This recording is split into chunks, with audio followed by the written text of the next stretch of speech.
Excuse me. Starting in 3, 2, 1. This is Doctor Clu with the Bubsy Fan blog. With me here today is my cohort in crime on the fan blog, SpongeFox. Yo. And also with us today is none other than the creator of Bubsy himself, Michael Berlyn. Ooh. Hey. Oh, yeah. Hi. It's great to have you tonight. So, Thanks. It's great to be had. What can I tell you? Oh, yeah. So, yeah, we're going to talk about you, obviously, but we're going to talk extensively about you before we talk about the big cat himself.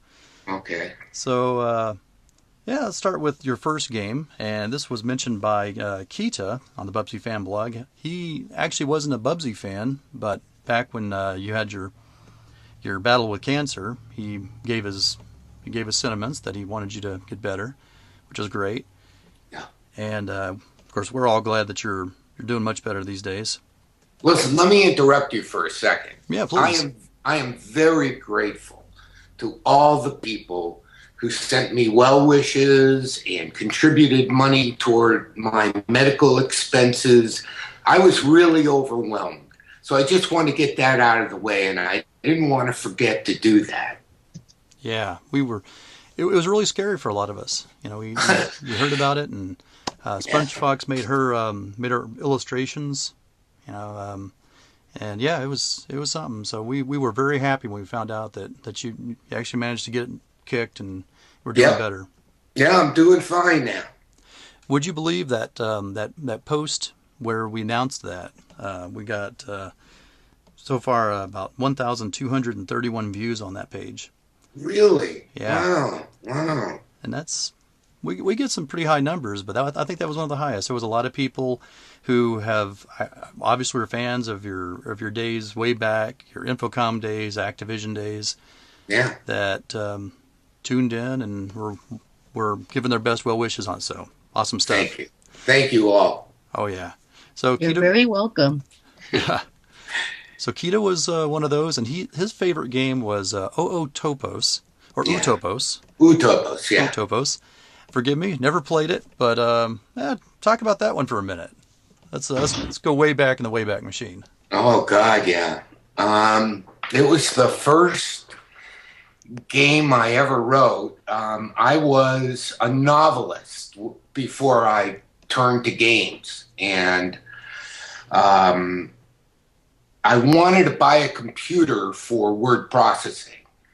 Unfortunately, at the time that I wanted to buy a computer for word processing, there wasn't any good computer for word processing. All there was Apple IIs for playing games, really, and programming. I ended up buying an Apple II and got my hands on the Colossal Cave Adventure, and that pretty much changed my life. Oh, yeah.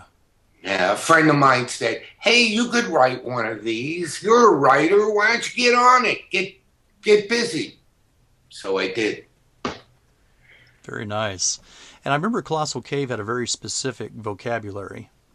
Yeah. It was good for a good starting game. It was a classic.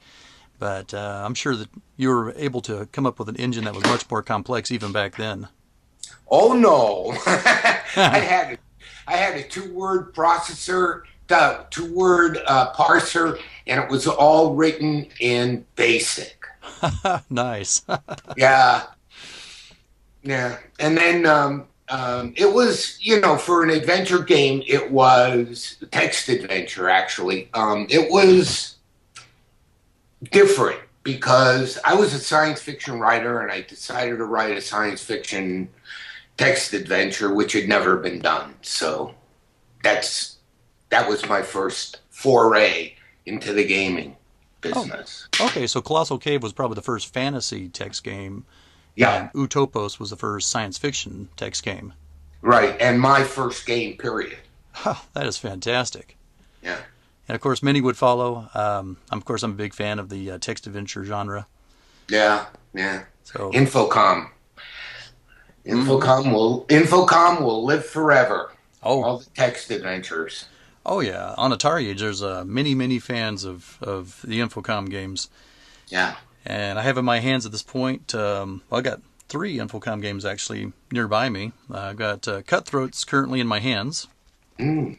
And the one thing I always loved about the Infocom games, I'll be honest, I think aside from Zork, Hitchhiker's Guide to the Galaxy, Suspended, which you wrote, and a few other ones, I didn't play them too far in. I just like to collect them and play with the doodads that came in the boxes, the little props. Yeah, we called them feelies. Yeah. I love those things. Like here in Cutthroats, you open it up, and not only do you have the disc, but you've got a little manual. 4 shipwrecks off Hard Scrabble Island. Right. Yeah. Yeah.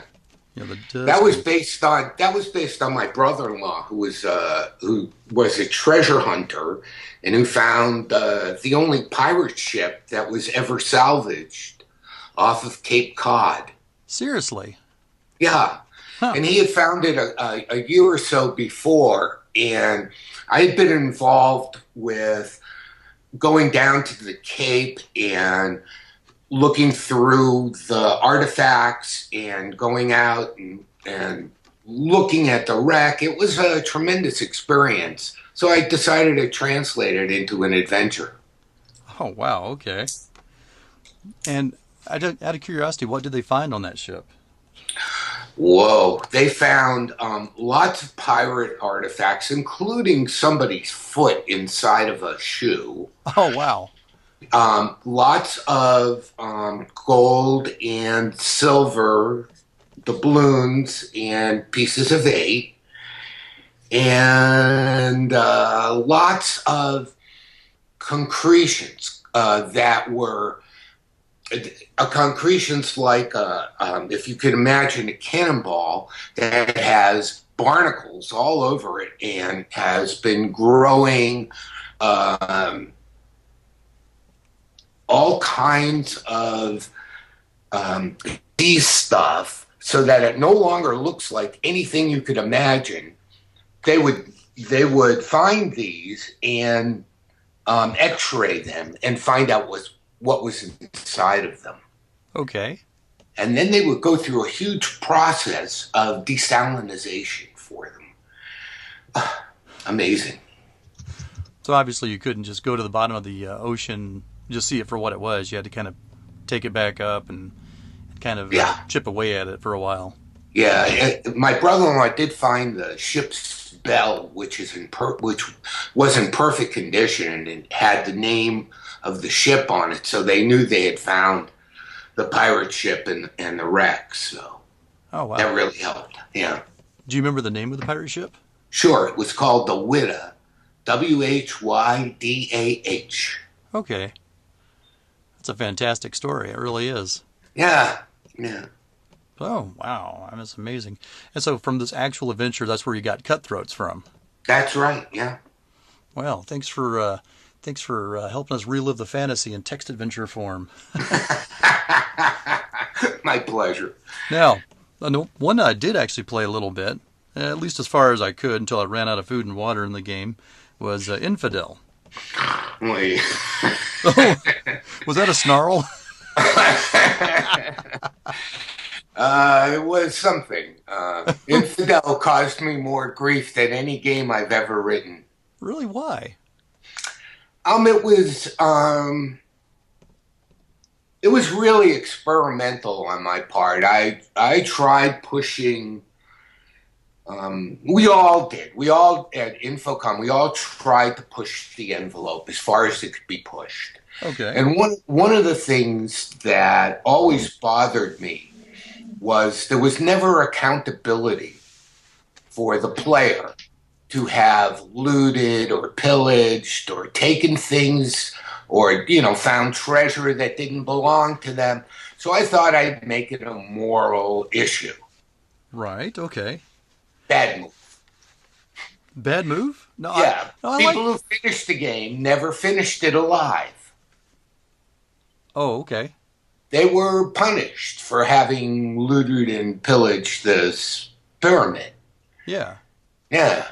So that didn't sit well with a lot of players. And also the Arab Anti-Defamation League decided that based on the cover, that was enough for them to write a nasty letter to Infocom and demand the immediate recall of all of the product. Oh, really? So they didn't sell Infidel for that long? Oh yeah, they sure did. Oh, okay. It was kind of funny because had they played the game or even opened the package, they would have seen that it was a very pro-Egyptian pyramid archaeology game, and that there was nothing in it that was anti-Arab. Far from it. Okay. All right. Well, yeah, I was about to compliment on just the feel of the game. See, I've lived, yeah, I lived on the other side of the world for a little bit with my job. Really? Well, yeah, Where? I was in Kuwait with a retail operation, military retail operation with the exchange, the Army Air Force exchange. Yeah, that's great. And so I liked Infidel because the people, okay, I ran a bazaar outside with people from that region. Mm-hmm. And just as I was doing that, I remembered back to this game and how you had the people, but the people who were helping you do the excavation. And supposedly, I remember in the game, you didn't give them a particular religious holiday, and so they quit. Yeah.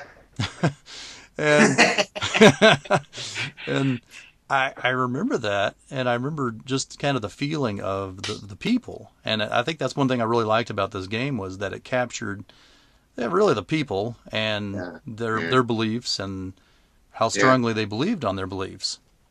Well, that's the problem with being a writer first, which is, you try to imbue the human experience in whatever way you can into whatever you're doing, whether it's music or art or games, whatever it is. I was impressed. That was actually my thing. Yeah, I could see why they'd be upset looking at the cover. I mean, they got this guy that looks like a pharaoh in sunglasses with a camel behind him and the pyramids. Yeah. Was that? Well, anyway, it's good stuff. That was not me. That was not me. Yeah, I hear you. I mean, it's a good little package. I actually have the one that looks like the folder. Oh, you have the portfolio one. Yeah. Folio one. Ooh. Now, those are very rare and worth a lot of money. Oh. So don't, under any circumstances, give it away. Okay. Definitely. So, I'll definitely hang on to that. Yeah. All right. And let's see here. Over here also I've got Flabitsky. Fublitsky, yeah. Yeah. Wow. The graphic game that Infocom did at my prodding and demanding and whining and crying and asking and pleading and threatening. It was the rest of the world goes graphics and Infocom goes to sleep. Yeah. So I said, okay, time to gear up and get this on the road. So we spent a month or so designing a game that would work well in the language and development environment that we had. And that was Fublitsky. Okay, I gotcha. Yeah. They refused to market it retail, but they did market it through mail order. Huh. Did pretty good. Yeah. But didn't help Infocom at the time. So it's got and I'll be completely honest now, I acquired it somewhere along the way, and I've never had a chance to try this, but it's got these marker boards and markers. Yeah. And I guess that was your way of keeping up where your characters were, right? No, that was at the beginning of the game. Everybody got to pick an item that they were searching for, and then the computer randomized them in different locations. And so you spent your time trying to deduce what the other players had selected. So the board actually helps you figure out who has what, where you've been, all of that. So the board and the computer are integral to the game. Okay. First and only one like that. Okay, I gotcha. Yeah, and again, another type of feely, which Infocom was really great for. Oh yeah. So, hey, perfect stuff. And speaking of the marker board now, not quite marker, but a map with chips and all, as I remember, was suspended. I'll save the best for last. Oh yeah. Yeah, that was fun. Yeah, that was fun. So, those who have not ever played Suspended, if you've ever seen the movie Silent Running, where you got the little droids, and he's sending out the droids to take care of various repairs and various things like that. That's what Suspended. Dewey, and Louie, yeah. You got it. Yeah.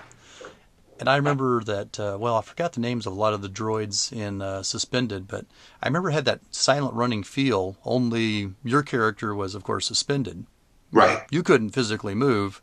Right. You had to direct mentally to all these robots to fix things in the complex. Right. And you had to basically order them about so that they could accomplish their specialties. Like there was one who was named Waldo, who had hands, who could manipulate things well. Mm-hmm. And there was Iris, who could visually see and describe to you what she was seeing.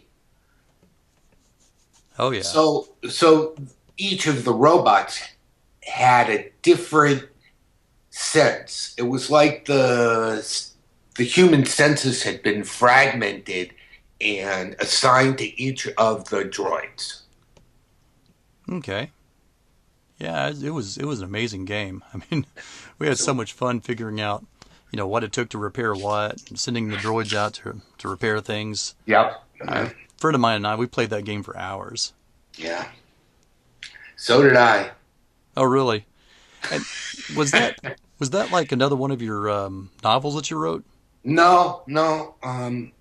It was solely and totally an interactive fiction game, and both my wife and I, who are creative partners in a lot of what I do, were contacted by a producer and who wanted us to write a screenplay for Suspended. Really? Yeah. So we gave it a shot. We spent a little time working on it, and was quickly overwhelmed with the need to produce something that would produce money. Okay. So we stopped working on it. Well, that would have been awesome. Yeah, I would have enjoyed it. Yeah, of course, a lot of retro nuts are still out there, so it's never too late. Yeah, I guess there are. Yeah, just saying. Just saying. Okay. So let's kind of step more into the future now. Of course, many titles and really, I'm focusing on the ones that people have chimed in about and ones that I've liked. And so I've covered the Infocom ones. Good. I'm going to skip to the future a little bit more, not to the present, but a little more advanced to where we go to the updated version of Zork that came out. Yeah. So what was the involvement on that one? I owned a business with Mark Blank, and Mark was one of the original creators of Zork and wrote the parser for Infocom and was a good friend of mine at the time. And we had started a business in Oregon. Activision, who had purchased all of the intellectual property of Infocom, was putting out new Zorks, and they wanted something that had that had more of an original feel to it. And so they asked Mark and I if we would write a text adventure as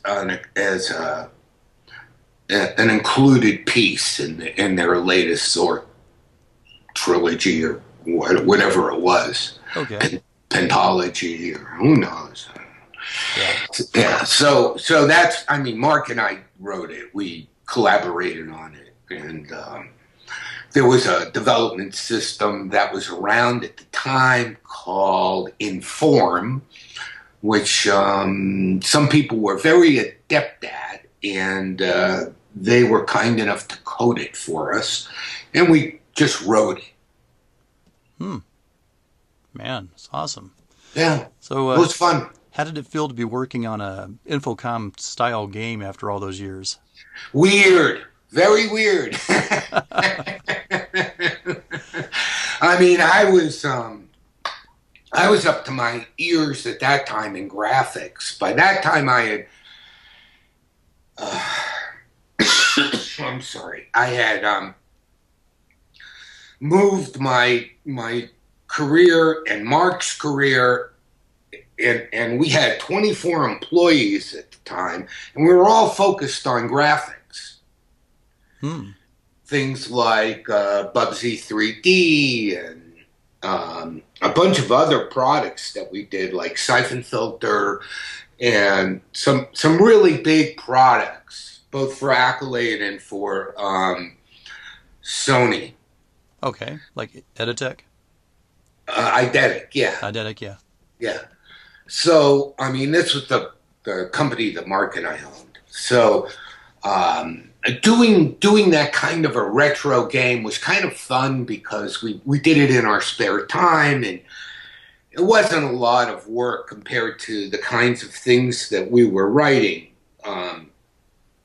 Writing machine language interrupts for a Sony PlayStation to see if we could squeeze another cycle out of the CPU is a completely different experience. So as I was looking up a lot of the games that you've made, one of the games I noticed was a game called Hot Mustard, which apparently has some of your own musical tracks on it. That's correct. It was, there were 3 CDs that I made. I wrote the music, I played all the instruments, I recorded it, I put it up on iTunes, and that was Hot Mustard. Nice, okay. So it wasn't a game, it was a complete musical thing. I started out as a music composition major in college. Okay. So I have, my first love is really music. Fascinating. So you've gone from before programming you were a writer, before writing you were a musician. That's correct, yeah. That's me. The many layers of this onion that we were seeing here. Oh yeah, well, don't forget the art. Look at that. Yeah, over here we got SpongeFox. A sax. Yeah, we got cool. Has Bubsy playing a saxophone, in tribute to the music that was composed. And earlier before that, she actually made a Bubsy with a pirate and undersea outfit. Yeah. So good stuff. Really awesome. Really awesome. Oh, here's the Hot Mustard. I see now. See, just shows she's listening in. How cool. So yeah, Hot Mustard was interesting. Now, what I'd like to hear about is your current project. Og. Oh, Og. Yeah. Yeah. Og was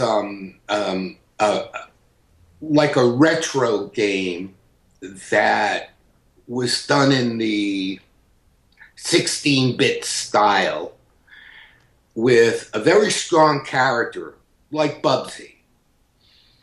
He's a caveman. He's actually like a cave boy.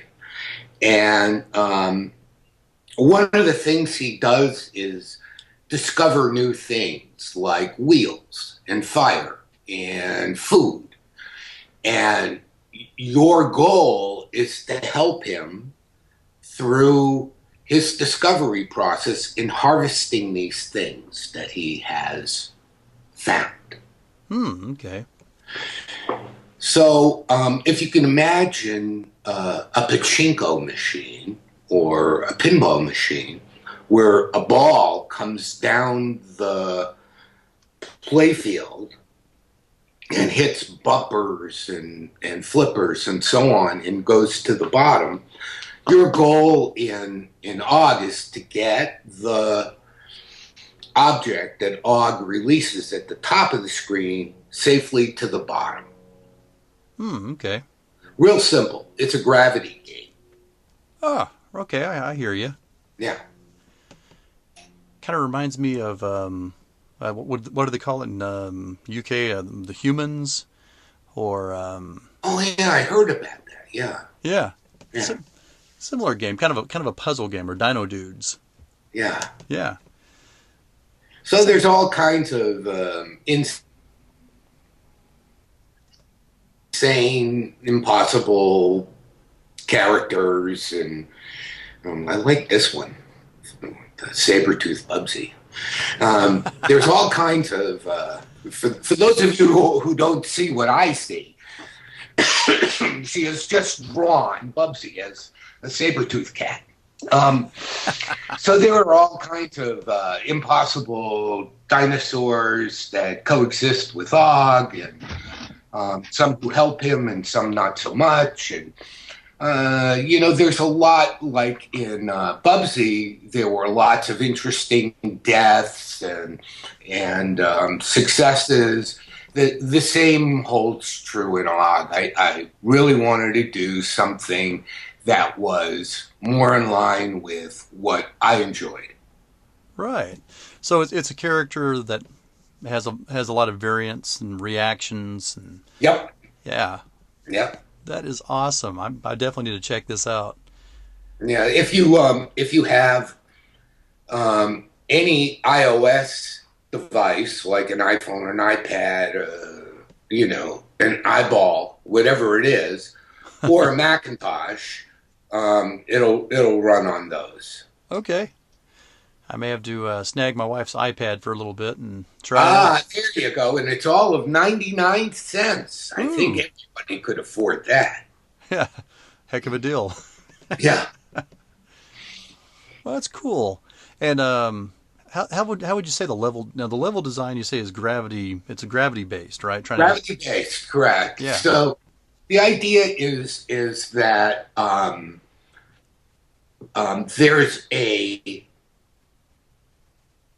let's say Og releases a wheel and it rolls along bones or clubs or something that's appropriate for the level, and it reaches the end of a row, and like the barrels in Donkey Kong, they go down to the next level. So you got to stop this. By changing the configuration of these bones or clubs or underwater coral, you can modify the path that the wheel takes so that you can get it safely to the bottom. Okay, I gotcha. If you don't touch any of them and you have Og release his wheel, it will go off the screen and you will lose. Okay, awesome. Yeah. So when I say it's gravity based, I mean exactly that. All it does is Og releases it, and then it's up to you to have set up the levers, the flippers, the clubs, the bones, the coral to get the wheel to where Og wants it. Okay, makes a lot of sense. Good. Yeah, just it's one of those good games for trying to figure out cause and effect. Exactly. Yeah. And it's because the characters are so humorous and accessible and cute when you look at them, that parents are buying it for their kids and ending up playing it with their kids and then playing it when their kids aren't there. There's a good challenge to the game without it being impossible. Okay. I think there's hints, there's power-ups, there's lots of fun to it. So, this was the latest effort that we did as Flexible Tales. All right. Yeah, whenever you can get the kids involved and the parents playing the kids' games, you've done something right. Yeah, I think we really hit it with this one. So we're very happy with the reception we've gotten. And I encourage everyone to run out and buy it. Fantastic. All right, so we've come to the part of our program where we're here to talk about the cat we came here to hear about as well, and that is a creation of yours that we all love, Bubsy Bobcat. Yay! That's my favorite. And mine too. All right. Obviously. One of them. One of my favorite game characters. About to say, don't be fooled. I mean, there's an internet sensation to not like Bubsy, but I think Bubsy, and I know for a fact that Bubsy has many fans. Well, there's a big difference in the quality of the games. And I think a lot of the people who never played the first one judge Bubsy by the second or the third. Yeah.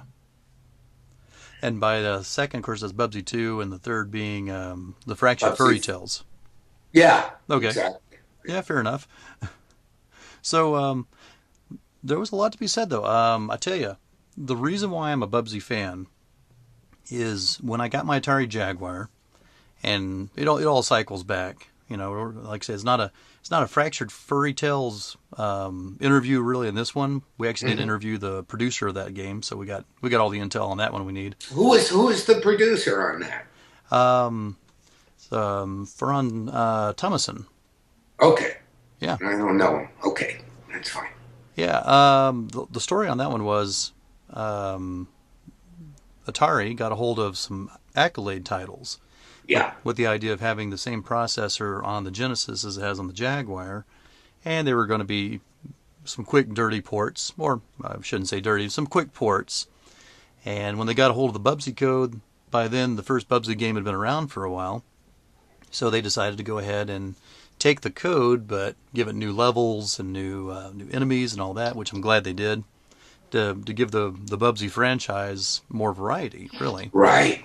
And so I'd say, here's my assessment of it. I really like the fact that Fractured Furry Tales was written off of the Bubsy 1 code. When I've played the two games, of course I love zipping through on the Jaguar's version, and the first game is really really nice. It's a really fun experience, and it has the same feel to it, same gameplay. So that's why I like it. And then, of course, Bubsy 2 felt different, and I haven't really played that one as much. I like that there was a little bit more that they added to the franchise, but we won't go into Bubsy 2 hardly much at all in this interview. Thank you. Yeah, so no problem.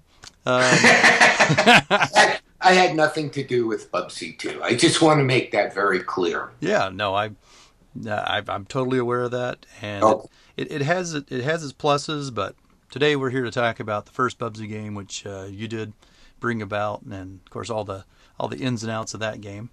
But the reason why I got into it, I went to a gaming store and I was going to pick up games for the Jaguar, and I didn't have very many. And the guy said, "Well, I had a lot of fun playing Bubsy, and this would probably be a lot of fun for you." So that's when they handed me the Fractured Furry Tales game, and the rest is history. So it is from his experience of that Sega Genesis game that I got into it.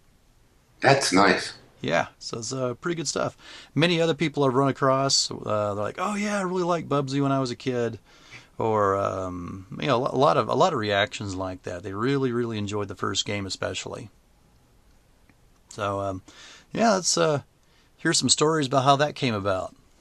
Oh, well, where do I start? Well, let's start at the napkin that you drew them on. or however that initial doodling took place. Yeah. It's kind of a weird origin story. I think it's even weirder than Wolverine. Um, um, the name Bubsy, it comes from one of my brother-in-law's description of rounded, bouncy, happy things like Volkswagen Beetles and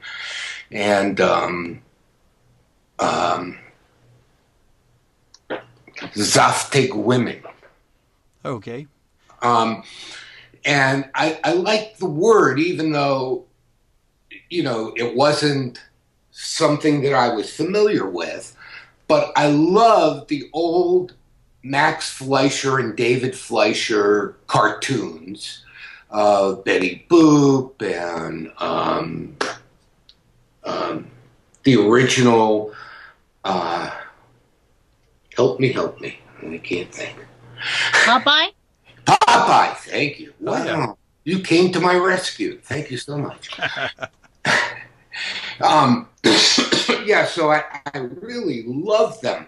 The little cars that had headlights that were eyes that bounced up and down as they rode along the street. Oh, yeah. And I really wanted to make a game that brought that art style back to life. I can totally see that. Yeah. Yeah.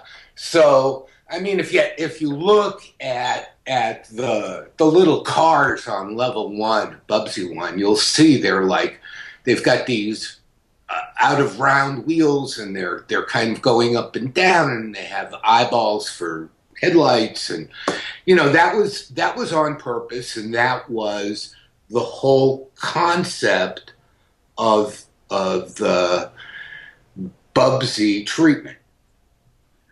Okay? Okay, gotcha. All right. So I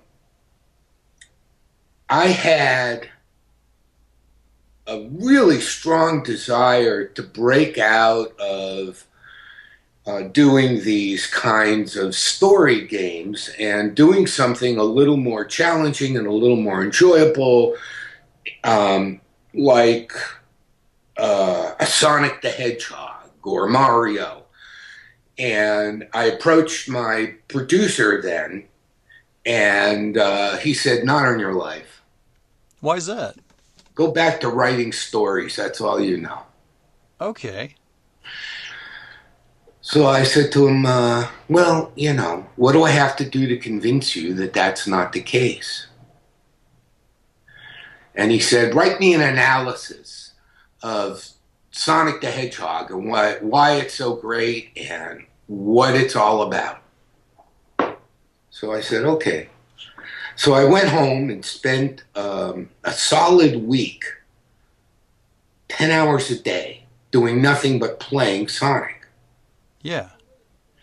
And then I wrote an analysis of it, and he read it, and he said, "You got it. You can do it." And I said, "Oh, great. I'm all for it." He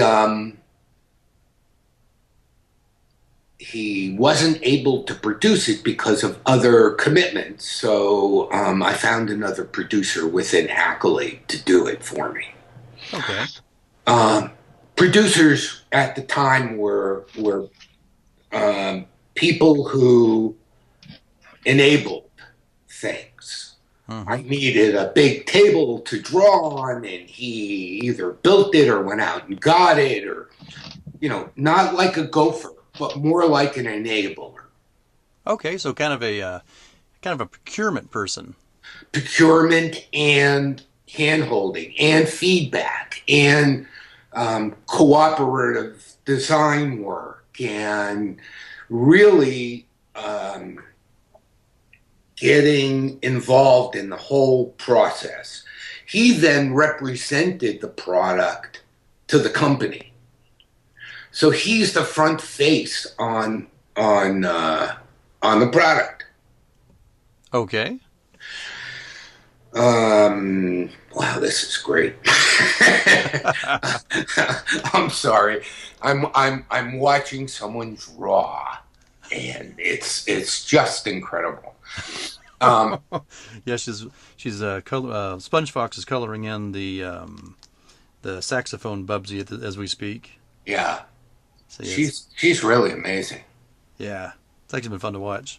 Yeah, you got to interview her sometime. Well, we could add that as a part of this. You know, Okay. a lot of what she's noticed of the Bubsy design and all that. That'd work perfectly with this. Okay. So that's, I mean, that's the top level of how Bubsy came to be. The character design was months in coming. Months, huh? Months. And I had an art director at the time take a shot at the character design based on my sketches. Didn't happen. And I had all the artists on the team. We had like, how many did we have? Like 8 different artists. And, you know, they all took a swipe at it, and it wasn't happening. And my art director said, I know this guy, I went to school with him, who's a comic book artist, and his name is Ken Macklin. Why don't we ask him to do it? So you had Ken Macklin do some of the final art for Bubsy then. Yeah, Ken had a few comic books that were furry animal books that I saw and liked a lot. They weren't furries the way they weren't furry animals the way furries are today. Oh, they yeah. were pretty G-rated. Let's put it that way. Well, I mean, obviously it's some kind of children's-based cartoon anamorphic type thing, right? Right, exactly. Yeah. And you know, he did a beautiful job on them, and I thought, wow, you know, let's give this guy a shot. So at the recommendation of my art director then, we contracted with him to do some sketches, and he almost got it right the first time. And I said to him, basically, you've got to picture this Bobcat as being a real wise guy who's got an attitude and a baseball bat behind his back. Okay. Like he's holding a baseball bat ready to smack you with it. Right? Okay. And he got it, and he actually drew that, and I said to him, okay, you're hired. So I didn't have to, you know, do my napkin sketches and my, you know, crossed fingers and hoping that it would come out good.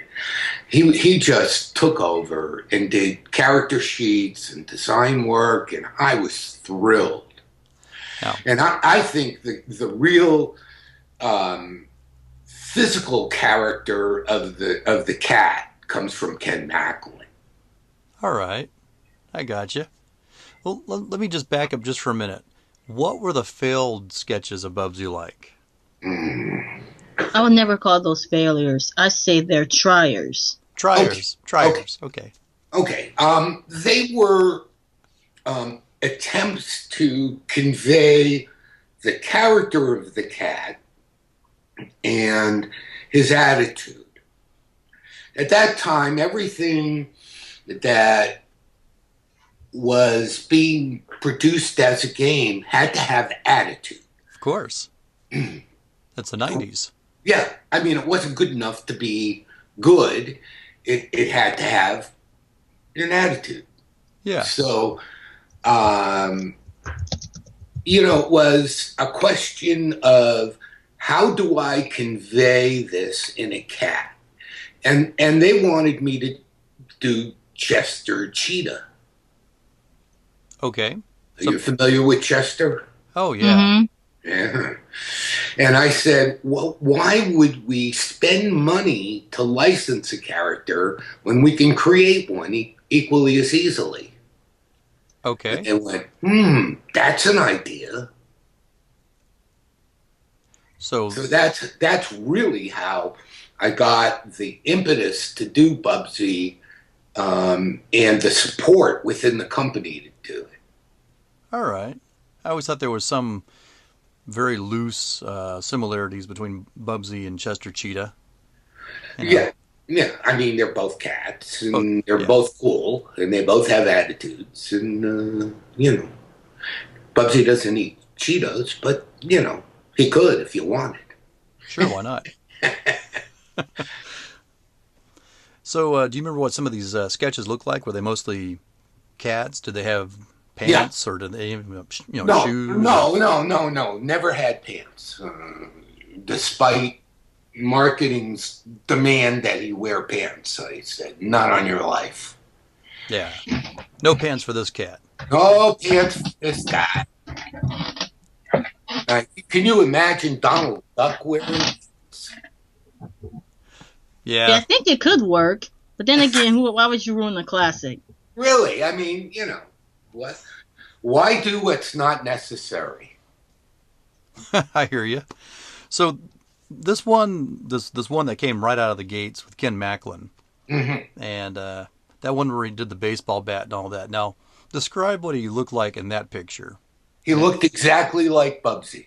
Really, just bam, that was Bubsy, huh? That's it. He was done. So, cat, shirt, exclamation point with a baseball bat. No, I mean, I added the exclamation point and the shirt, but I mean, all you have to do is look at his original sketch and go, "That's him." That's fantastic. Yeah, I'd love to figure out a way to post them, but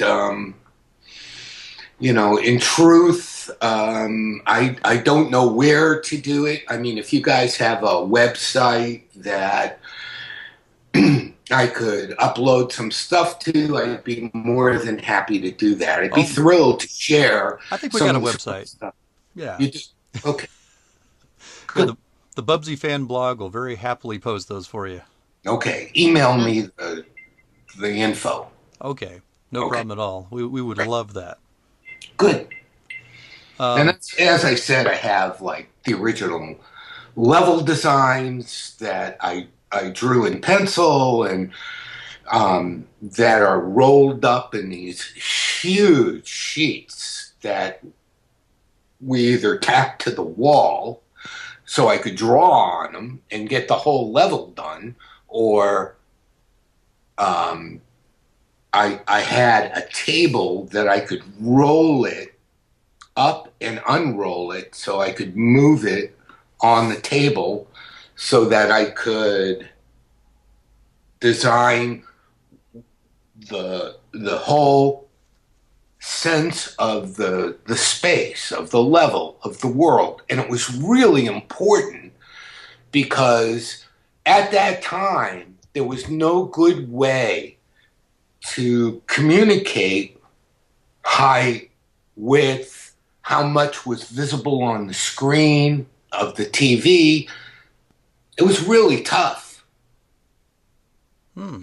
So what I did is I made this kind of cardboard cutout, and inside the cutout was what you could see on the screen. And I would move it over the level so I could see what the people would see, what the user would see when it was done. Kind of reminds me of the frame on the stick in Mad Max of Thunderdome. You know, Yeah, yeah, exactly. waving it Yeah, over the pictures. Okay, like the yeah, television. Yeah. yeah, exactly. I mean, there was no other way to figure out how much of the screen, how many screens of width these levels were. That I had no help, so it was all from scratch. Yeah, it makes sense. Yeah, Yeah. Okay. So, did Bubsy start off with a baseball bat? he did. Yeah. He did, but not as a weapon. I mean, he was. How can I put this? Well, I think I got an idea. I'll put it this way. One of the waiting animations has him where he pulls out a mallet and smashes the screen with it to get your attention. Yeah. Yeah. Yeah. That's. I mean, that's who he is. You know, he knocked on the screen with his knuckles. If you've ever seen Bubsy 3, there's probably 500 ways he dies that are all humorous. Oh, yeah. Bubsy 3D, I mean, not the third Bubsy. Yeah, I gotcha. Fractured Fairy Tales kind of tapped into some of the original like death animations and such, but Right. it was a little more limited because it was pulling from existing source code. Right. 3D had very many. That was actually pretty cool. Yeah, I mean, I did you ever see Snake Plissken Bubsy? Hmm? Oh, There was one level where if you did something special, Bubsy would develop an eye patch, wear a black shirt with a red exclamation point, and Oh, and I have. know that one. yes, Do of you course know- you do. Do you really? Yeah. And yeah, I know SpongeFox has to be all over that. I mean, Yeah, that's from like Escape from L.A. or Escape from New York. The Snake Plissken character. right. And, you know, it was just an Easter egg I had fun doing. Give Bubsy a different look. Yeah, exactly. He looked pretty cool too. Yeah. It's like we've seen Bubsy with this T-shirt all this time, and here we have Bubsy walking around with an eye patch and a leather coat. It's like, nice upgrade. Yeah, Accolade never found out about that. We kind of snuck that in. Yeah, we did a lot of that stuff. There's in one of the Jaguar games, one of the motorcycle games they have. There's one where you can eventually get the code to play the Punisher on a motorcycle. Cool. So another one of those hidden ones in there, just kind of, Yeah. Game gets released. Oh, yeah, that code just happens to be in there. Too late. Oh, yeah, sorry. I thought I took it out. Oops. I thought we only had that to play test. My bad. Yeah. Oh, man, that's amazing stuff. So, here's a question that I'm sure SpongeFox would like to know about. Now, in Bubsy 2, we get we get side characters, but did you ever have any ideas of any side characters for Bubsy and your vision of Bubsy? Yeah, I mean, well, there were a lot of characters that were spun off into the cartoon show. Did you ever see the cartoon? Oh, yeah. Yes. Yeah. So, his two nephews and Oblivia, whom I love. Oh, yeah. She always used to call him Busby or Bubby. Bubby, Okay, Booby. Booby. That sounded pretty good. because, Must be Bubsy. That's Bubsy. Okay, Booby. That's Bubsy. Yeah. Yeah. So I mean, those were planned. The nephews were planned. Terrence and Teresa. I'm sorry. That's their names, Terrence and Teresa. Yeah. Okay, so you came up with all those characters. Basically. Or at least the original concept or a possibility.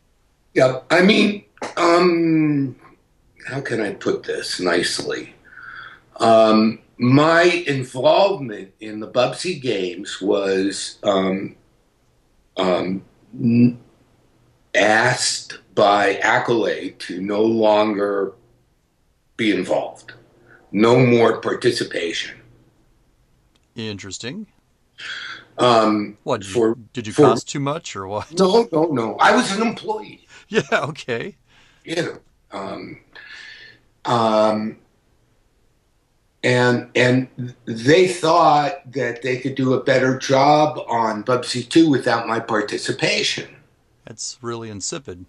Well, it's really stupid too. The person who did the population of Bubsy 2.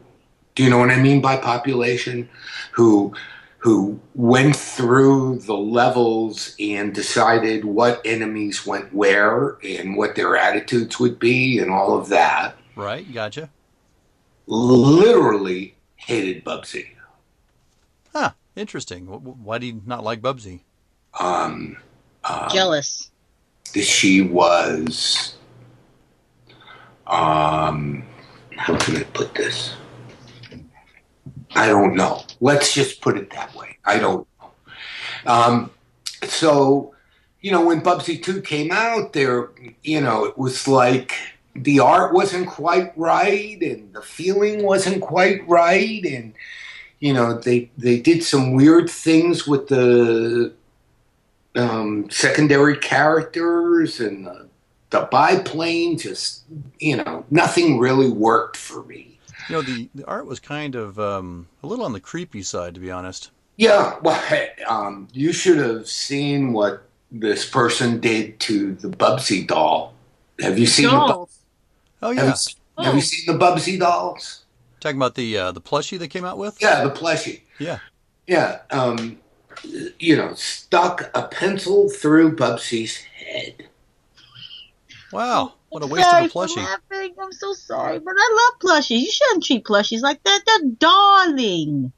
I'm just telling you what the attitude was. Huh. That's really for the character. And I thought, my God, why would you entrust somebody to do a product when they hated the character so much? She must have been a bad partner, career, or life at that point. Who knows? Yeah, whatever. Yeah. Yeah, so that's what happened to Bubsy too. So, I don't have anything to do with that. Well, hey. Accolade came back and asked me to resurrect Bubsy and to save their franchise character. Yeah. Because they didn't know what to do. So I did Bubsy 3D. Okay. Tough. Really tough job. Doing 3D before there was any 3D stuff out there. Mm-hmm. So I had to guess. Now, a lot of stuff. What's that? That's a woolly. Sort of. It's a dog-looking woolly. Yeah. It's a dually. You should see my original woolly drawings. Oh, good. Oh, really? What they look like? I'll upload one of those. It's scary. Like I say, offload all of it. That'd be some interesting stuff to see. I know SpongeFox would be all over that. Sure. I mean, well, I'm certainly all over her art. I mean, I just love it. I'm very impressed. So you came up with the twins, which I think is awesome. You came up with Oblivia. Mm-hmm. And I guess a lot of stuff that we saw on the Bubsy pilot was actually your stuff. I was actually going to... I actually thought that was more Bubsy 2 related, but apparently they took your concepts and carried them on to Bubsy 2. Yeah, by that time I had been, I had left, I hadn't quite left the company. I had been put on hiatus. Okay. I was told to go home and relax. So you'd had a very busy production schedule up till then. Yeah, Right. It was nightmarish. I was there at 6 o'clock in the morning and left around 9 or 10 at night. Okay. And I had a 45-minute commute one way. Wow. So I was really putting in the hours and putting in the work, and some of the people who were working with me on the project, there were a lot of them, got the brunt of my stress. So I was basically told, go home, chill out. Yeah, okay. So while I was chilling out, I met up with Mark Blank, an old friend of mine from Infocom. Okay. And we did an online interview with a bunch of other people and ended up having a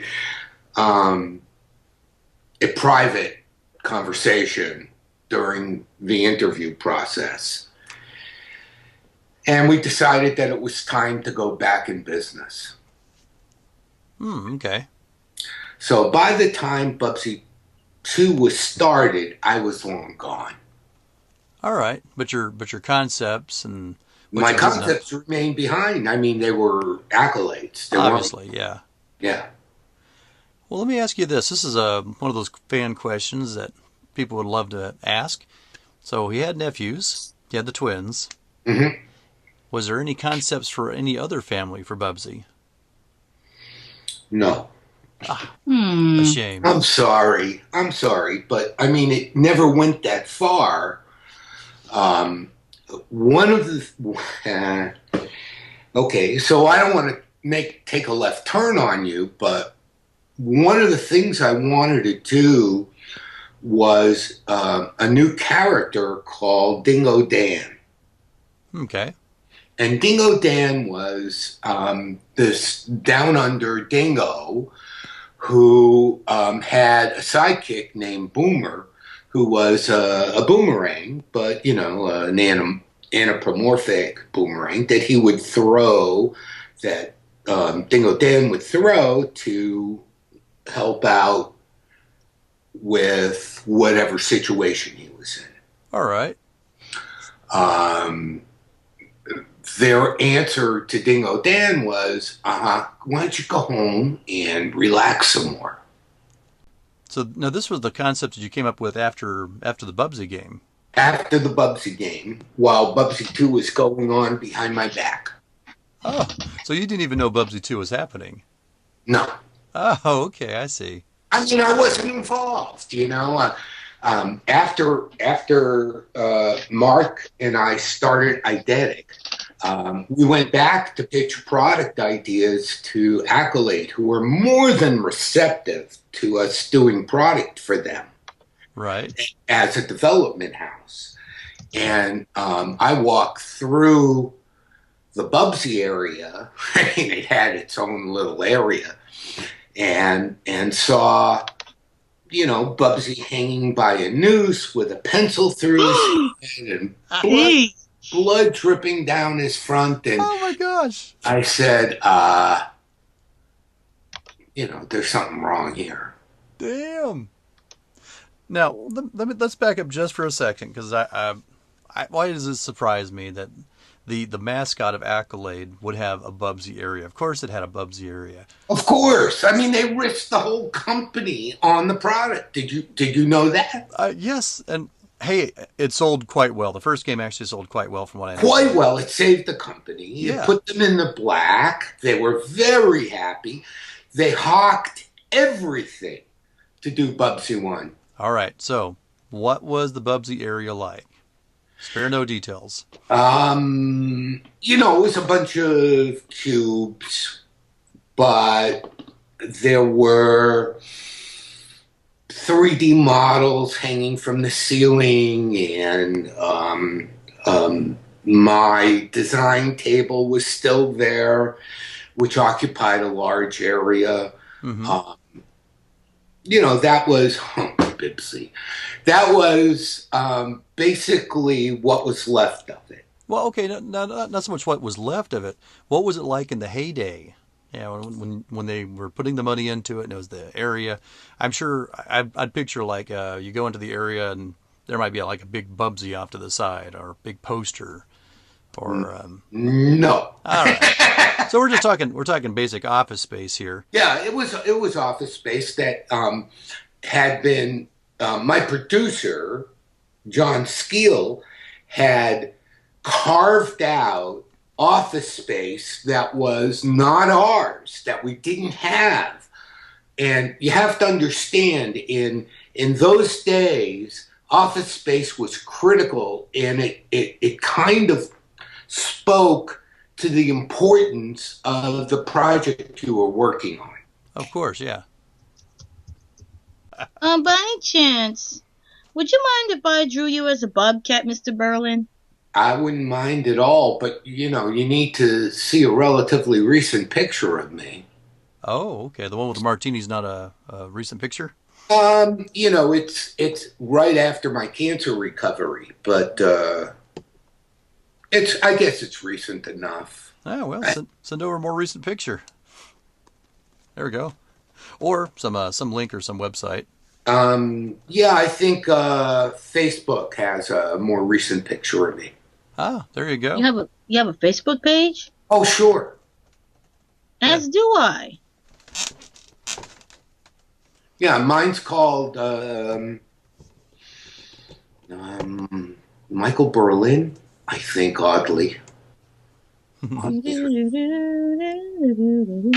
me see what it's called. Bubsy. Guess you're grabbing your Facebook page at this point. Good.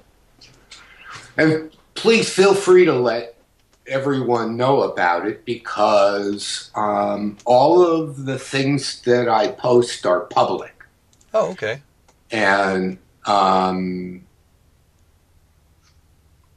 tried doing a Flexible Tales Facebook page, but Facebook wants money and this and that. It wasn't worth it. So I figured, what the hell? If anybody wants me, they can find me. Yeah, there you go. Let's see. We think about. Oh yeah, more Bubsy development stuff. That'd be kind of fun. The Bubsy area, though, it's just so funny. But that poor plush toy with the pencil through its head and oh my God! I'll never get that image out of my mind. That's just terrible, man. Oh. And she was such an angry person. How could they have given the character to her? Ooh, bad move right there. Oh. Yeah. I love that guy. Oh yeah, I like Bubsy. Oh yeah. He's a fun character. Now the only thing I can figure is it must have been one of those things. Is like, all right, you're going to work on this. I want to work on this other project. Exactly. I want to do something on my own. The hell with him. Yeah, it's like, nope, you got Bubsy. Bubsy makes money, so you're going to be working on it. Yeah.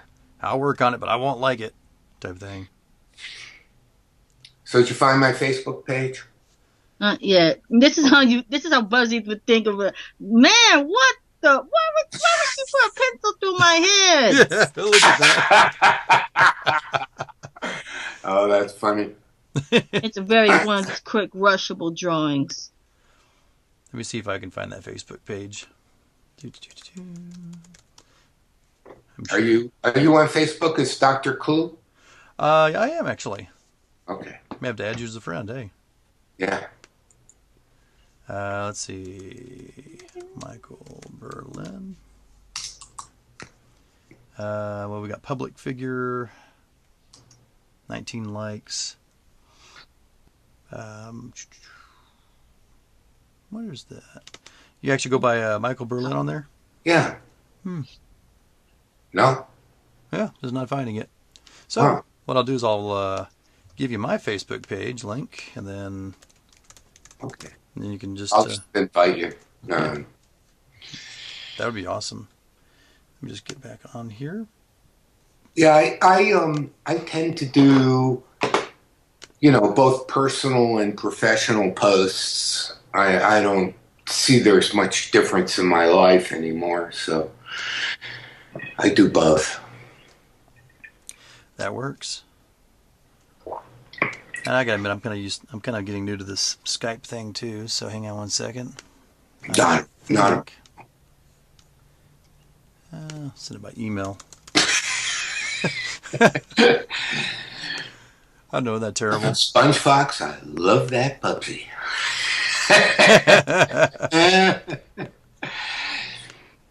It looks like he's ready to have a pencil. But go back to that one. Just give me one moment. You mean this one? Yeah, poor kid. Yeah. Yeah, don't add the pencil, but or have him looking up at the pencil, but oh dang. Yeah, that's just not right, man. So I sent you a friend request. okay, excellent. Well, that is just too cool. Hey, Phew, this Bubsy page I'm drawing is getting pretty full. Yeah. you may have to start a new one.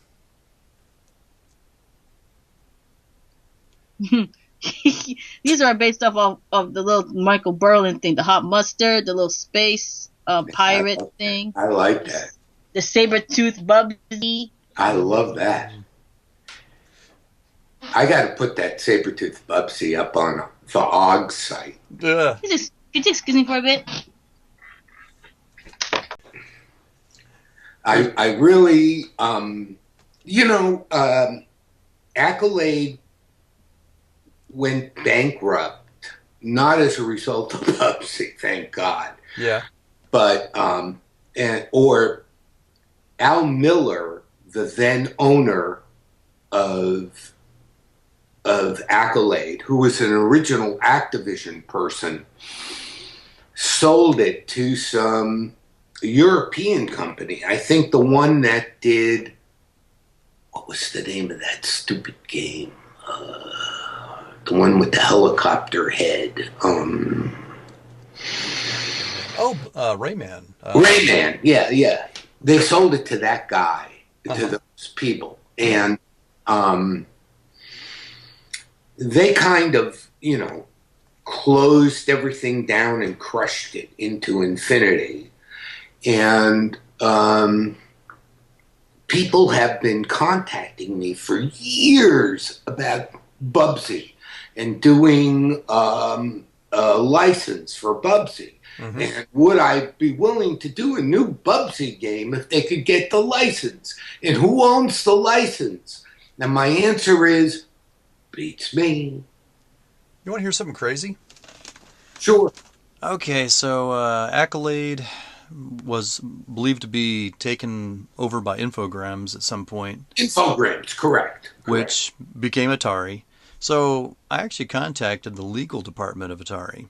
And I said, hey, I'd like to release some Bubsy-related material, and I wanted to see if Bubsy is one of your licenses.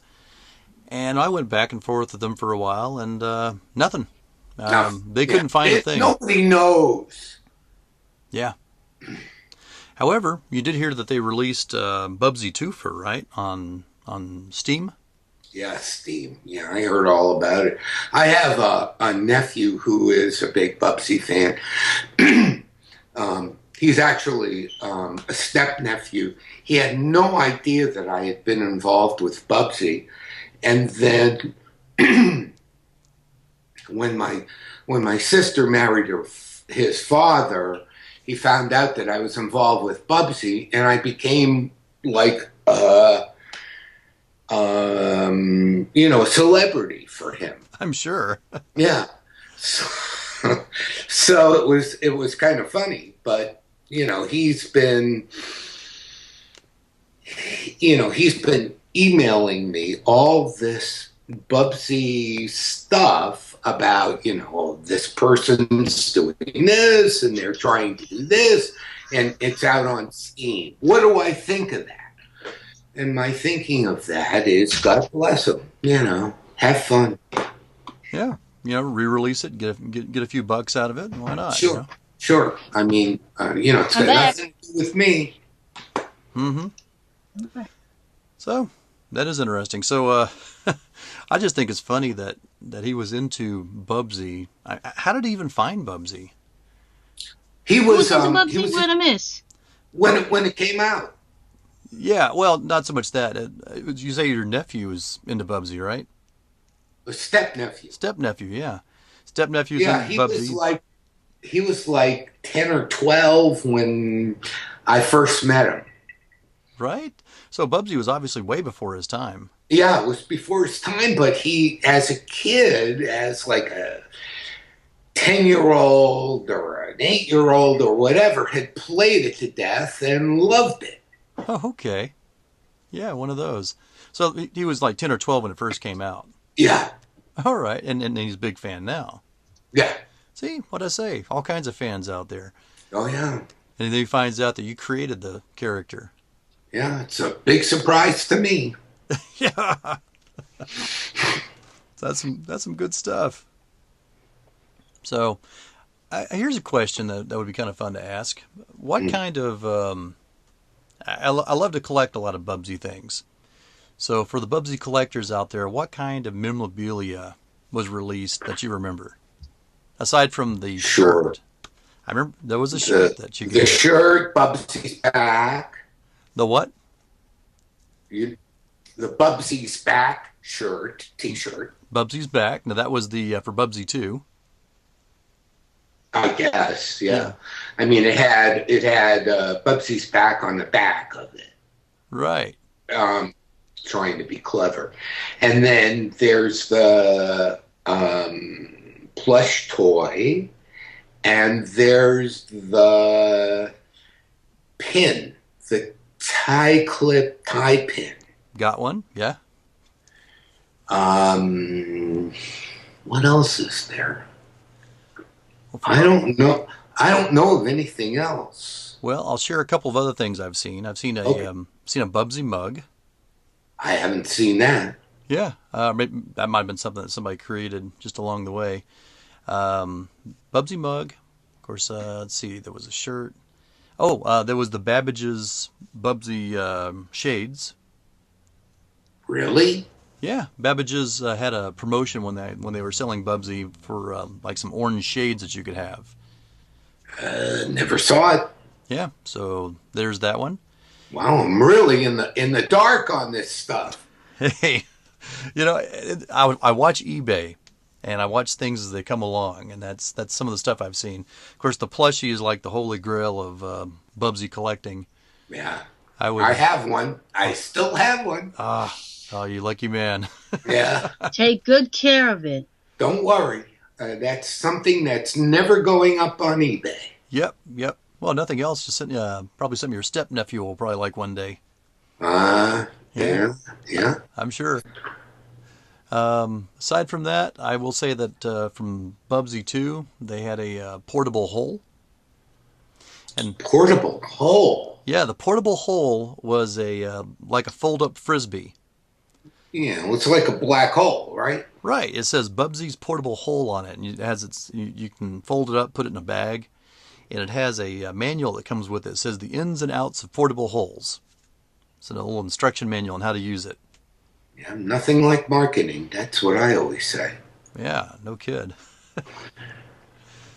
So it's been fun. I mean, for a lot of it. Oh, here's a question: did they come out with any kind of marketing for Bubsy 3D? No. All right. No, it kind of. Here's what happened with Bubsy 3D. Okay. We worked our tails off on it, and we took our best shot at what it should be, and the real problem is that with 3D stuff, you have a camera as well as a character, and you have to figure out where the camera should be in relationship to the character. Okay. So as the character is moving through an environment, the best place for a camera is behind the character. It's true.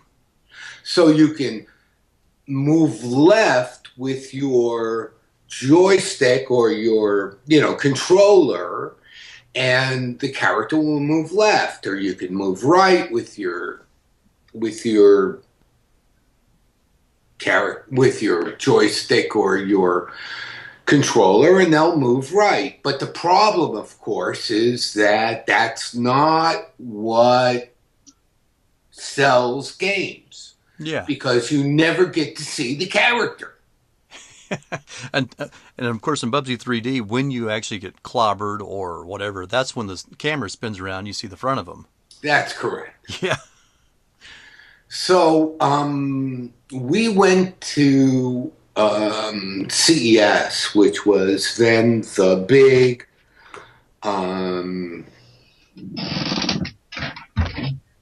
it was the big convention for presentation of product. Of course, yeah. And we presented on behalf of Accolade Bubsy 3D.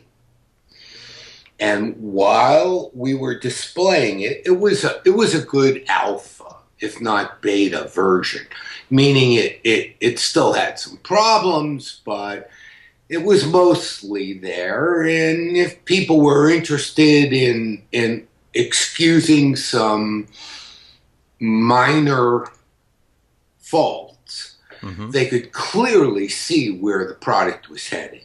Mm-hmm. And the goal of it, of course, was to get Walmart and Babbage's and all of the other distributors interested in the product and pre-order it. Okay. While at the convention, I walked around and saw Mario. Which one was it? Mario. It was the first 3D Mario. Was it Mario 64 or something like that? Exactly. Yeah. Mario 64. And I said, we're in serious trouble. Yeah. Not in those words, but I said, we're in serious trouble.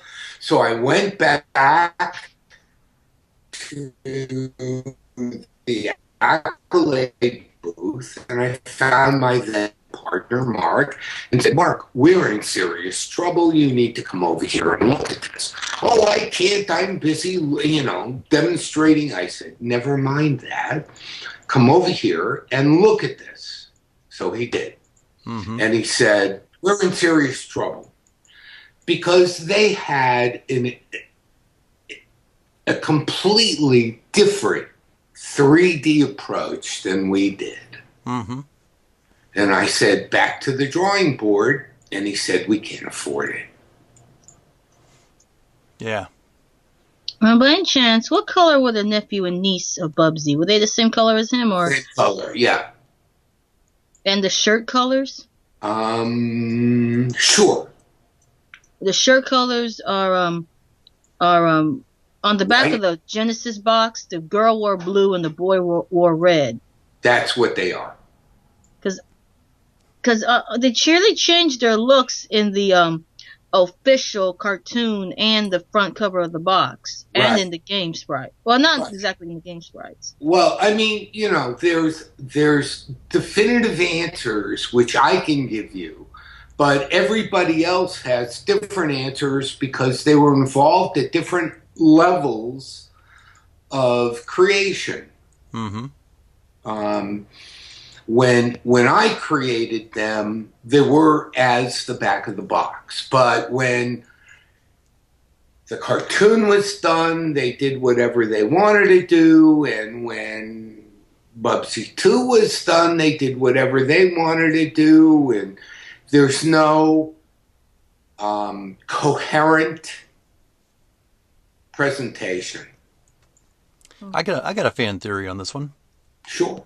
Okay, so they're different in all these various stages because they kept that was their age progression. Oh, very good. I like that. There you go. Oh, I'll sign up for that. Yay. Mr. Berlyn, if you were to be drawn as a bobcat, how would you exactly look? Well, I guess like a bobcat. Yeah. I mean, what shirt Good would you start. wear? Just to kind of tell. What shirt? I would wear a Hawaiian shirt. I mean, I currently live in Florida, which is the closest I'll get to Hawaii. Oh, okay. Not bad. Yeah, not bad at all. Hey, You kind of. Let me ask Mr. Berlyn a question here, and Don't Mr. Berlyn. let me ask Michael on something here. Okay. Yeah. All right. So, all right. Earlier, well, before we were recording, you were talking about how the exclamation point was supposed to change. Yeah. So tell us all about that idea.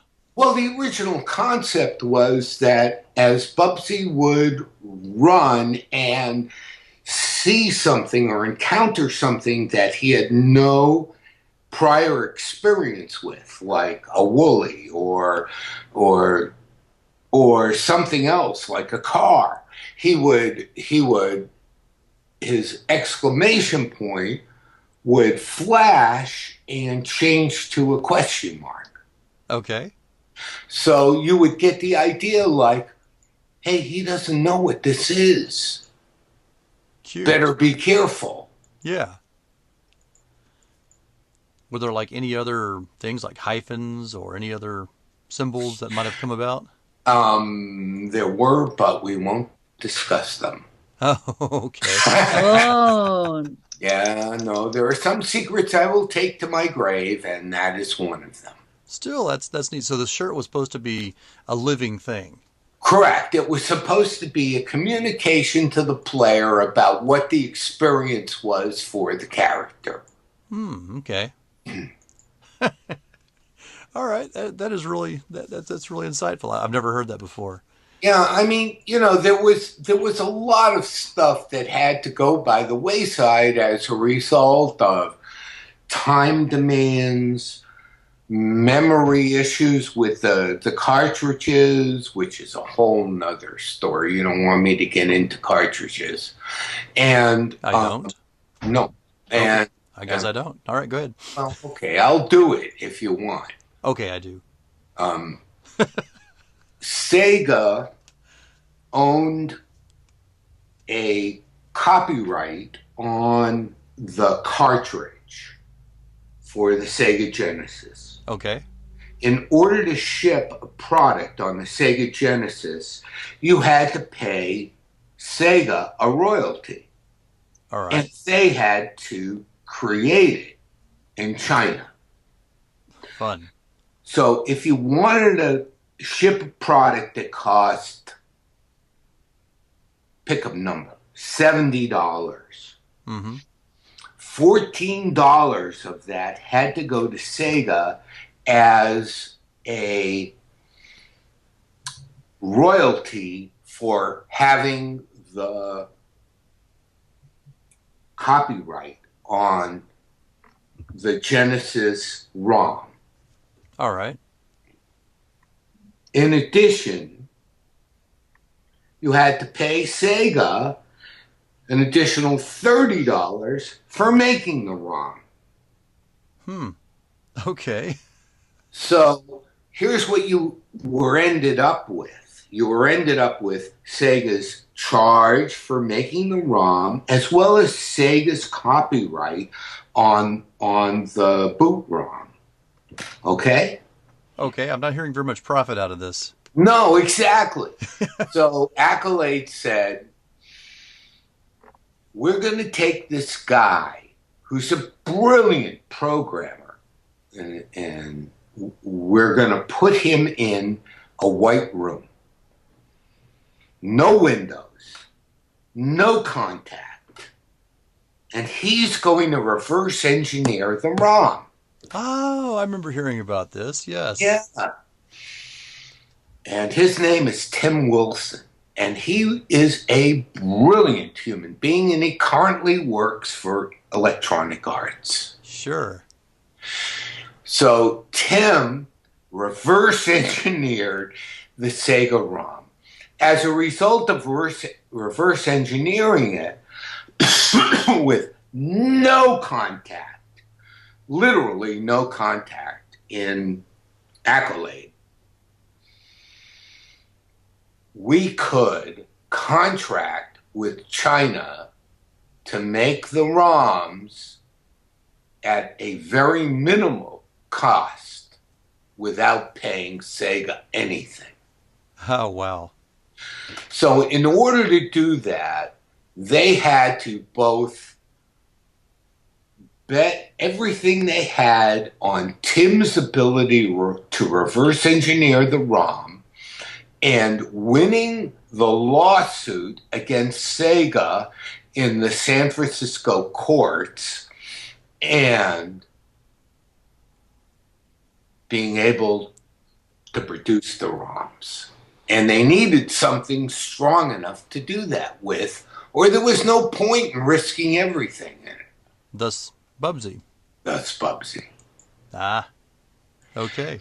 So that's why Bubsy is really significant. Everything else is interesting and fine and fun, and you know, it's a great product, and I love them.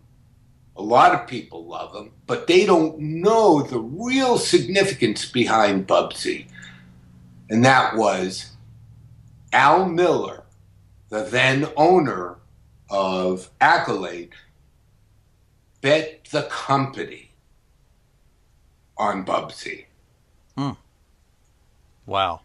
And I was literally moved by it at the time and thought, wow, if it was me, I don't think I would do it. But, you know, Al was, he was a real rebel. And I think he deserves a place in the Bubsy archive because he was an original Activision employee, and he and a bunch of others, Steve Cartwright, Bob Miller, Bob, I can't remember his name. I'm sorry, Bob. He and three others left Accolade to form their own company called, they left Activision to form their own company called Accolade. Mm-hmm. And they were started on Activision. Wow. So he was a gutsy player. Yeah, I can see that. Yeah, and I think he deserves some credit for it. And eventually, he threw the dice and said, okay, we'll go for this. That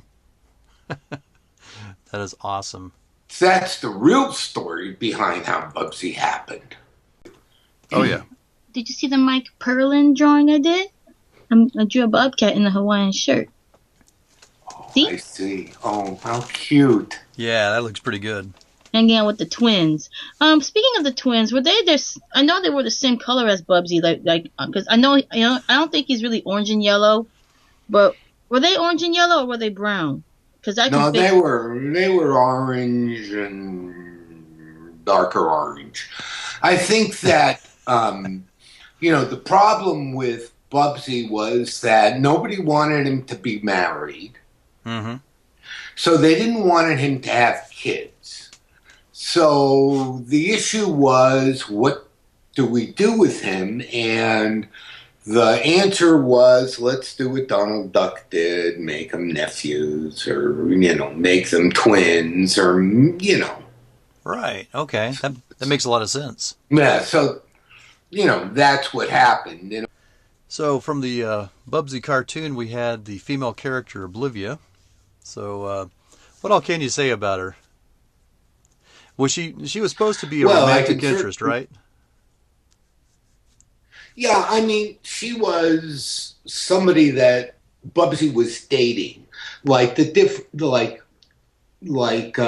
Donald Duck and Daisy Duck. They weren't married, they weren't engaged, they were involved. Right. Somehow they were involved, and Oblivia seemed to be oblivious to everything. Well, of course, thus her name. And she tried, but no matter how hard she kind of didn't get it. And Bubsy was as patient as anyone could ever be with her. Okay. Aww. What kind of cat was she? What kind of what? I'm sorry? What kind of cat was Olivia? Well, she was a bobcat, like all the other characters in. So she was originally a bobcat, just like Bubsy. That's correct. Yeah, yeah. So, But okay. you know, like a lot of characters, you know, Bubsy was unique. He saw things that other people didn't see. He thought things that other people didn't think. And he experienced things that other people hadn't experienced. His major thing in the cartoon, of course, was frustration because nobody seemed to get what he was talking about. Okay. I got you on that one. Okay. So, Now let's see. what would you say was more or less the mission objective of Bubsy as a character? Sell games. Well, okay. There was that. I'm sorry. A character motivation. I'm sorry to be, you know, base and you know, nasty about all of this, but I mean, he was a character in a game, and we hope to sell a ton of them. I gotcha. So that was our major. Okay. So don't ask me a question like that unless you're ready for an answer like that. Because I'm only telling you the truth, as I know. Oh, I hear you. Well, I mean, you were a writer, so, Yeah. you know, figured there was a possibility there could be a little bit more depth to the character. Oh, well, depth to the character. You're talking about what his character was, not what the goal was. Well, yeah, there you go. Okay. So, you know, his character was one of complete and utter shock and surprise at the invasion of the Earth by the Woolies. Hmm. He felt compelled and moved to save the Earth. There you go. And that was who he was. Yep. A bobcat that didn't want to see the supply of wool disappear from the earth. Precisely. And, you know, his balls of wool were important to him. But more importantly was the earth. Of course. So where did he have all these balls of wool stored, I wonder? Stored? Well, they were, I mean, just hanging out in town. So funny. What's that?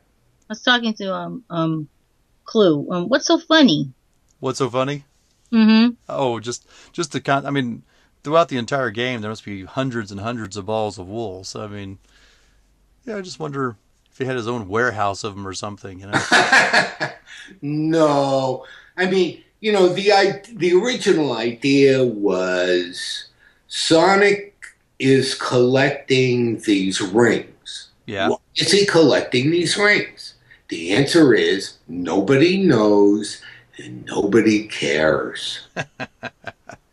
It was just a thing. Yeah. So what could Bubsy collect that was not rings? And the answer is, well, he's a cat, so let him collect balls of wool. Mm-hmm. And that's that. And there we go. And I mean, there's nothing more than that to it.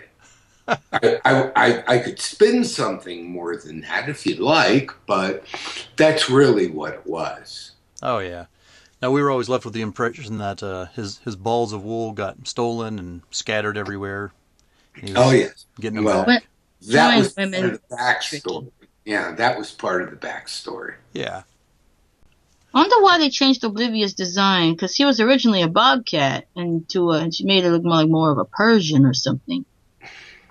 You'd have to ask John Skill about that. He was involved in the character transformations and the scripting of the cartoon. I was long gone. I hear you. As I said, you know, he he used whatever content I had already developed. But to his advantage, I must admit, he did a good job. Oh, yeah, definitely. Yeah. I have nothing bad to say about John Skill. You know, the one thing I liked about the cartoon was I liked their use of stock footage.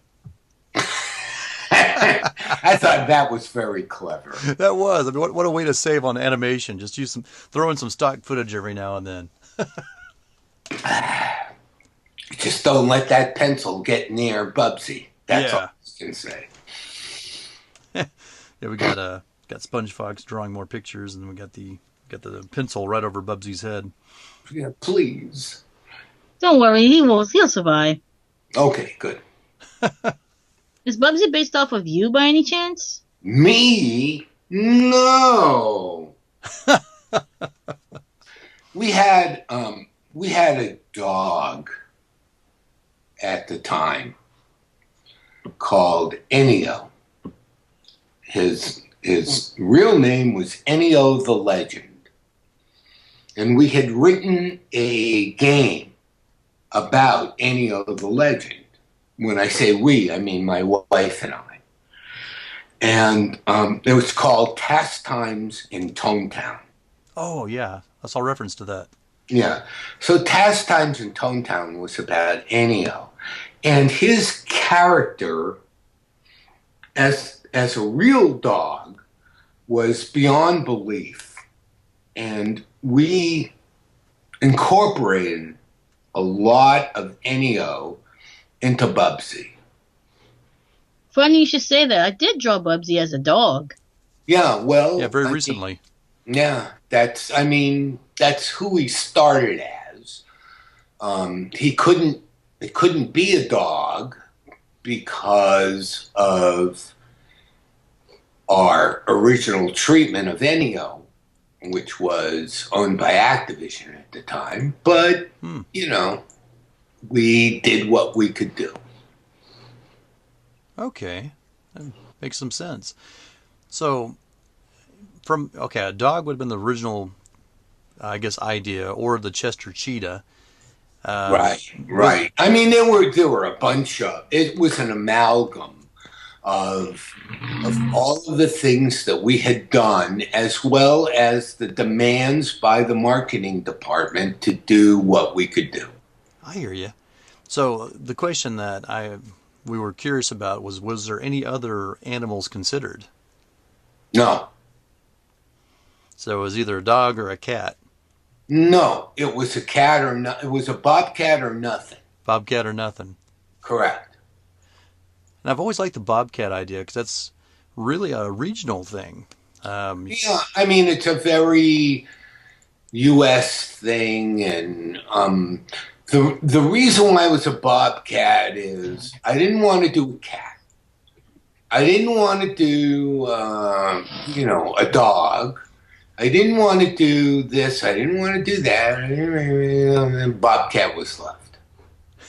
Right. That was it. Ah, yes. So, another regional character that comes to mind is Arnold. Arnold the Armadillo. There we go. We haven't covered him yet. No. So what was the inspiration for Arnold? I had nothing to do with Arnold. I'm sorry to say that was completely John Skill's idea, or whoever wrote the original thing with Skill. Okay. Skill moved on to DreamWorks and after Bubsy. So I don't know what his involvement was in anything other than he really helped make Bubsy a reality. Talking about, was he involved with the original game as well? Yeah. Okay. Yeah. He was the producer on the original game. Right. I have nothing bad to say about John Skill. Yeah. So at least some aspect of the original development team was there to guide the cartoon, Bubsy too, at least. Absolutely. The poor guy had to go through the whole noose and pencil era as well. Poor guy. I don't know if he was gone by then, but I will testify to the fact that anybody who had seen it was cringing. Oh, wow. So, what do you think of, I guess, the Bubsy fandom as it still goes on in 2016? I am not only amazed and awed, but I am very flattered that anyone remembers the character and still likes him.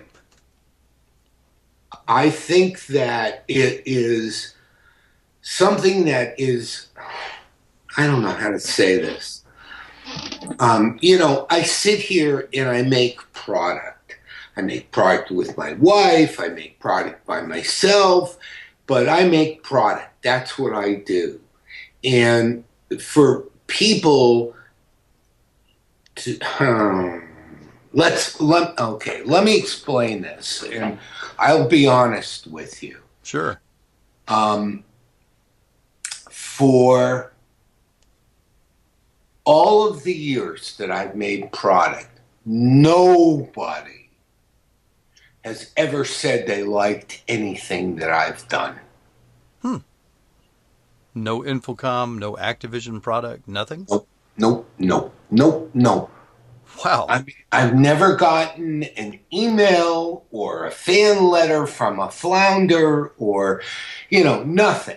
And I have sat here in isolation, continuing to make product that I wanted to make, that I thought would be fun for people, and never heard anything.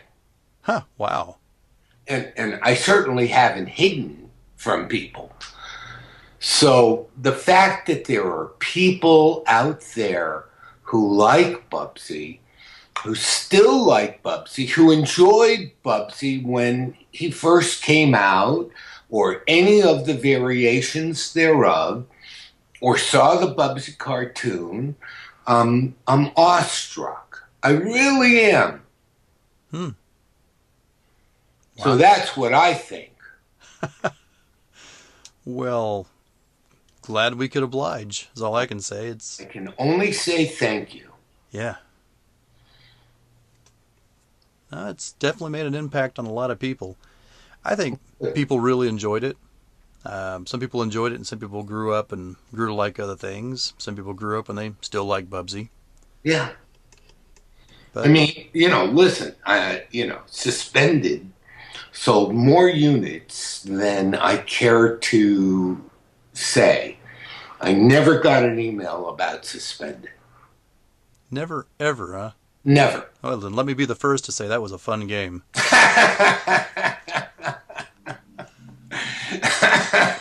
Thank you. I until my cancer, I never heard from anybody, and I was absolutely overwhelmed by the response by people who remembered me, who cared about me, and I am truly touched and moved. Wow. And I want you to know, and I want all of your listeners to know how much I appreciate it. Wow. Thank you. You have definitely been excellent to talk to tonight. Well, I'm glad you enjoyed it. I certainly have, and I appreciate every minute of it. Well, we have to do this again sometime. Anytime you like. Fantastic. Well, if we can get the fans to come up with any other questions, we may have to do this again and see what more we can revisit. Okay. And don't forget Og! Oh, definitely not forget Og.